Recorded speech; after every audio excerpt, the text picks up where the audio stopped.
ఆదిలాబాద్ జిల్లా తలమడుగు మండలంలో రసాయనాలతో కల్తీ కల్లు తయారు భారీగా జరుగుతోంది.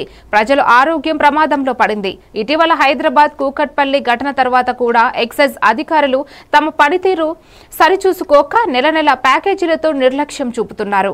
కల్తీ కల్లు వలన అనారోగ్యం, ప్రాణ నష్టం జరుగుతున్న వ్యాపారస్తులకు మద్దతుగా ఉన్నారన్న ఆరోపణలు వినిపిస్తున్నాయి.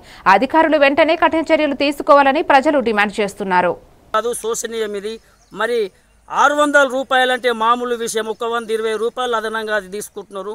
మరి ఎక్సైజ్ వాళ్ళ సరి మీద 20 రూపాయలు అదనంగా తీసుకుంటున్నారు. ఇప్పటికైనా ఎక్సైజ్ శాఖ, పోలీస్ శాఖ వాళ్ళు స్పందించి నిల్చోడానికి లేదు, వైన్సులల్లో నిల్చోడానికి ప్లేస్ లేదు. రాష్ట్ర రోడ్డుకు సంబంధించి సుంకిడి గ్రామంలో అసలు ఆ వైన్స్లోకి వెళ్ళి తాగి బయటకు వెళ్ళినా, మరి తాగడానికి వెళ్ళినా ఏదో కేటీసీ బండి కానీ, లారీలు కానీ, ట్రాక్టర్లు కానీ అక్కడ బిజీ ఉంటుంది ఆ రోడ్డు. అసలు ఆ రోడ్డు 20 మీటర్ల దూరంలో వైన్సులు ఉండాలా? ఎస్సీ ఎస్టీ కాలనీకి అసలు గ్రామానికి దూరంలో ఉండాలా? పర్మిషన్లు ఇవ్వడము ఎక్కడి నుంచో ఒలుసుకొస్తారు. ఇవ్వాలా అక్కడైనా ఎక్సైజ్ శాఖ వాళ్ళు దీన్ని స్పందించాలా.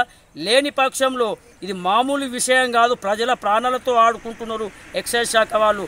మామూలు కావన్నా, పేద ప్రజల ప్రాణాలు కావన్నో ఆలోచించుకోవాలని ఎక్సైజ్ శాఖ వాళ్ళని, అధికారులని, పోలీస్ అధికారులని మేము విజ్ఞప్తి చేస్తున్నాం.